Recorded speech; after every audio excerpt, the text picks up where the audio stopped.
Olá, aluno! Olá, aluna! Meu nome é Angélica, sou professora de História do 5º ano e hoje nós vamos falar sobre direitos humanos e o cotidiano. Na aula de hoje, nós vamos comparar e discutir pontos de vista sobre temas que impactam a vida cotidiana no tempo presente por meio do acesso a diferentes fontes, incluindo orais. Para a gente iniciar a aula de hoje, eu preciso relembrar com vocês um conceito muito importante que nós construímos na última aula. O conceito de diversidade cultural ou multiculturalismo.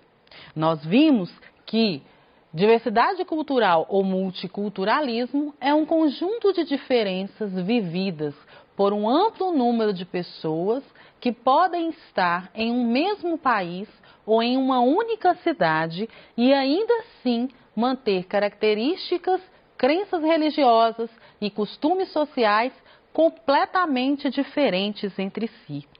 Galera, nós falamos de diversidade cultural enquanto compreendermos e respeitarmos os diversos povos e culturas que existem no mundo, não só no Brasil. A gente até citou Brasil, mas é preciso que a gente compreenda, hoje, não há um olhar, ou busca-se desconstruir esse olhar preconceituoso de que existe uma cultura superior e uma cultura inferior, que existe um modelo, um padrão a ser seguido. A gente desconstruiu isso na última aula. E a questão da diversidade cultural e o multiculturalismo vem reafirmar essa ideia de que existem povos distintos, povos diferentes, com diferentes culturas, características, costumes, como a gente leu ali. E às vezes não, dentro de um mesmo país, e a gente pode citar o Brasil como exemplo, existem diversos grupos sociais que são distintos, que apresentam características e costumes diferentes e que por esse motivo a gente deve aprender a respeitar, né? Então, aí, o conceito de diversidade ou multiculturalismo é extremamente importante para a aula de hoje. Ué, professora, pera lá, nós vamos falar de direitos humanos e o cotidiano. O que tem isso a ver com a diversidade cultural? Tudo a ver, galera. Todo mundo olhando para mim. Muito se discute sobre os direitos humanos, mas os direitos humanos, os princípios que compõem os direitos humanos, eles são essenciais para que a gente possa buscar a viver, a conviver com as diferenças. Os princípios dos direitos humanos, eles foram criados e seu maior objetivo na atualidade é proteger essa diversidade. Estamos entendidos? E a partir dessa mensagem, nós vamos construir a nossa aula de hoje, percebendo em que momento, em que contexto foram criados esses direitos humanos, pensando hoje numa sociedade diversa, num mundo múltiplo, e pensar no Brasil, focar o nosso olhar no nosso lugar, procurar compreender, será que o Brasil, ele tem respeitado os direitos humanos? São perguntas que a gente vai buscar responder aqui hoje. E a partir dessa reflexão, dessa aula do 5º ano, nós vamos buscar sair daqui compreendendo que vivemos num mundo diverso, que existem princípios chamados de direitos humanos, que estão numa declaração que a gente chama de Declaração Universal dos Direitos Humanos, e que a gente precisa aprender a respeitá-los. Tá claro? Vamos lá então? O que são e quando foram criados os direitos humanos? Bem, nós tivemos 2 eventos muito tristes dentro da história da humanidade. Nós temos aí 2 guerras, a Primeira e a Segunda Guerra Mundial. Uma vai acontecer no período de 1914 a 1918 e a outra vai acontecer de 1939 a 1945. Essas guerras mostraram para o mundo o poder da tecnologia para matar e muitas pessoas morreram. Muitas famílias perderam seus entes queridos.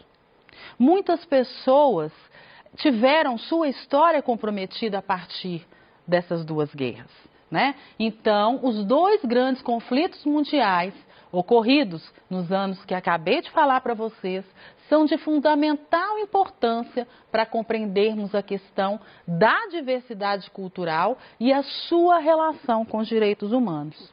Nós vamos focar o nosso olhar na Segunda Guerra Mundial. Na Segunda Guerra Mundial, nós vamos ter uma perseguição muito grande a grupos étnicos distintos, diferentes, que foram classificados, como nós já falamos aqui, como inferiores, né? E a partir desse olhar de inferioridade, superioridade, nós escrevemos uma página triste da nossa história, porque matamos em nome de uma superioridade de determinados grupos sociais ou étnicos. Estamos entendidos? Todo mundo comigo? Nós vamos falando coisa séria hoje, hein, galera? Todo mundo prestando atenção em mim. E vocês vão reproduzir isso. Ó, aprendi isso lá na aula de história hoje. Nós chamamos essa página triste da história um evento, né? Uma situação dentro da Segunda Guerra que a gente vai chamar de Holocausto. E o Holocausto, ele foi uma perseguição muito grande em cima dos judeus. Esses judeus, além de serem perseguidos, eles foram presos, aprisionados, eles foram mortos, eles foram utilizados, inclusive, para experimentos científicos. Então, não foi nada legal dentro desse contexto da guerra o que fizeram com os judeus. Além dos judeus, nós temos aí ciganos e negros sendo perseguidos a partir da mesma situação, por serem considerados inferiores. Eu trouxe para vocês, para que vocês sintam um pouquinho do que eu estou falando, de um relato de um sobrevivente dessa Segunda Guerra Mundial, judeu, que diz o seguinte: todas as manhãs, ao tomar banho, vejo o meu braço com tatuagens do número de prisioneira que fazem parte de mim. São partes de mim, tal como o meu nariz. Não consigo esquecer esse número. Auschwitz e a memória desse período nunca me abandonaram. De certa forma, são parte de mim, acrescentou Liliana. Então, galera, imagina isso.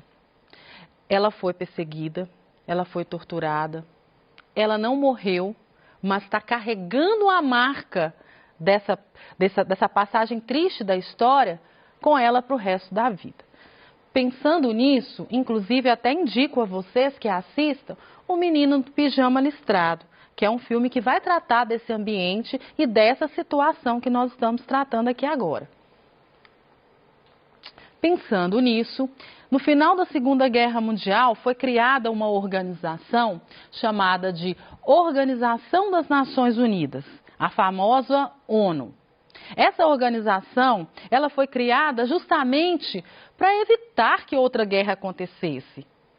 Os homens, mulheres, crianças, jovens, idosos estavam cansados dessas guerras.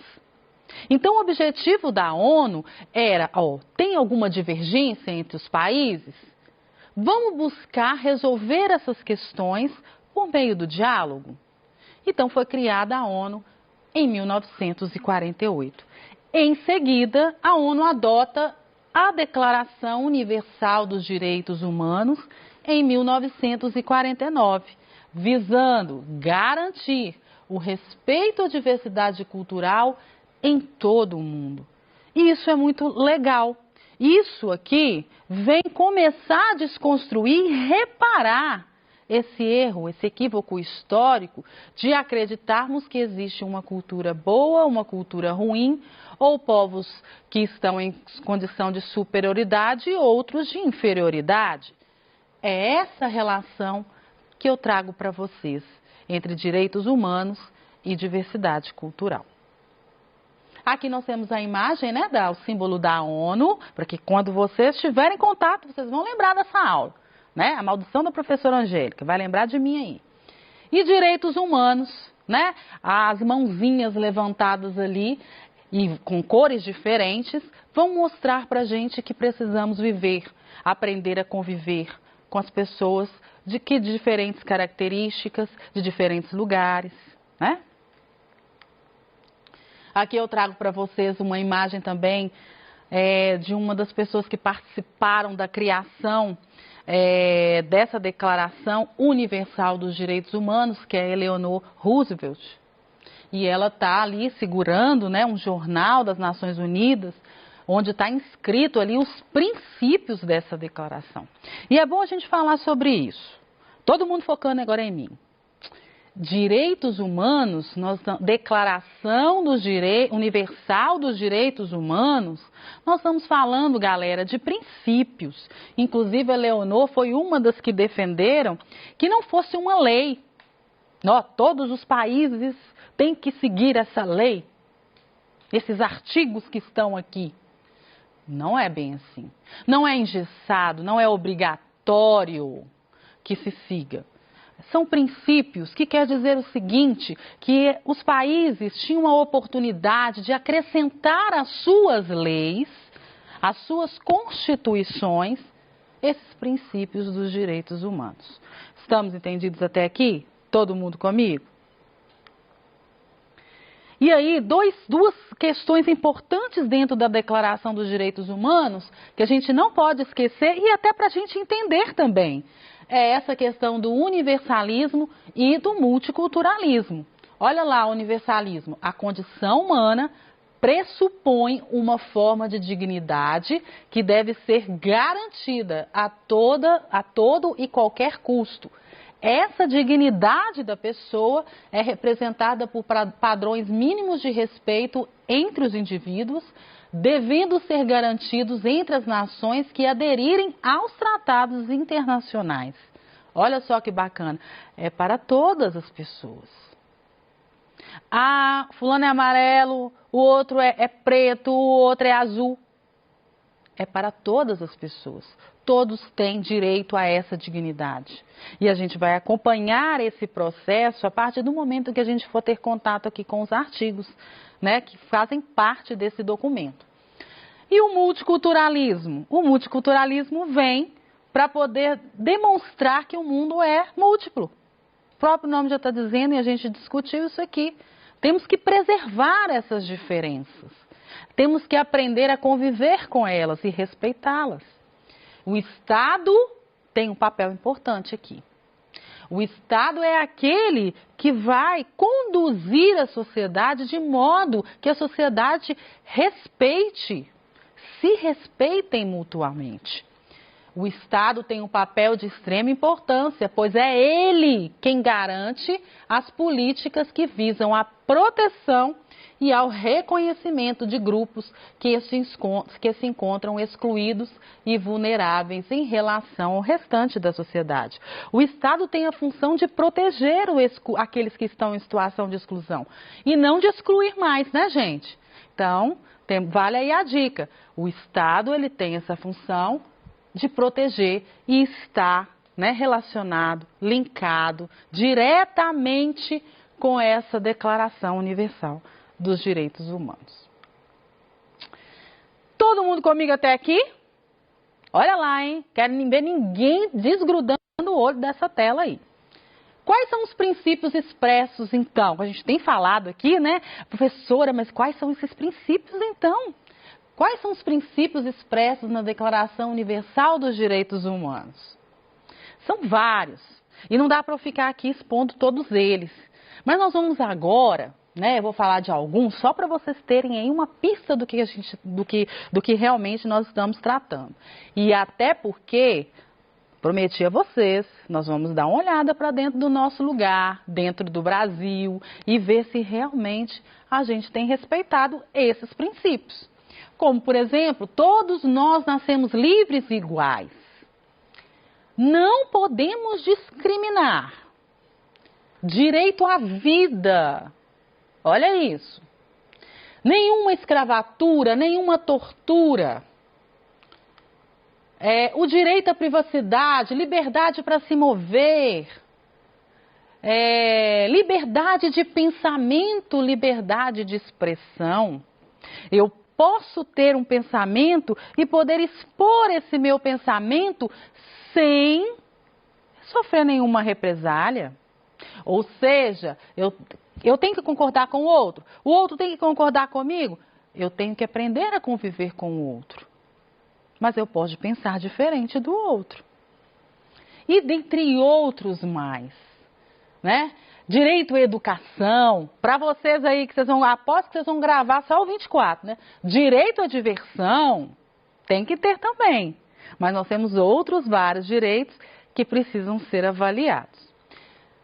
Vamos agora para a parte triste, né? Vamos procurar agora verificar as situações cotidianas em que os princípios dos direitos humanos não foram respeitados ou não estão sendo respeitados no Brasil. Um deles, direito à vida. No artigo 3º, todo indivíduo tem direito à vida, à liberdade e à segurança pessoal. Isso é o artigo 3º lá da Declaração Universal dos Direitos Humanos. No Brasil, nós temos casos de feminicídio a todo momento. Nós temos mulheres morrendo, sendo violentadas o tempo inteiro. Os números crescem ao invés de diminuir. É algo, se a gente realmente, né, e o Brasil, como eu disse para vocês, na nossa Constituição, ela é o espelho da Declaração Universal dos Direitos Humanos, nós abraçamos esses princípios, mas ao mesmo tempo, na prática, nós estamos deparando com situações como essa, que precisamos combater. Olha lá, casos de feminicídio crescem 22% em 12 estados durante a pandemia. Olha isso. Precisamos, então, resolver essa questão. O mundo que a gente quer não tem violência contra a mulher. Fica a mensagem aí. E aí nós estaremos também atendendo a esses princípios dos direitos humanos. Direito à diferença. Nós estamos falando aqui de diferença, de diversidade cultural ou multiculturalismo. Todas as pessoas, no artigo 18º, todas as pessoas têm direito à liberdade de pensamento, de consciência e de religião. Este direito implica a liberdade de mudar de religião ou de credo, assim como a liberdade de manifestar a sua religião ou credo, sozinho ou em comunidade com outros, quer em público ou em privado, através do ensino, prática, culto e rituais. Então, nós temos essa liberdade de escolher a religião ou o credo que a gente gostaria de seguir.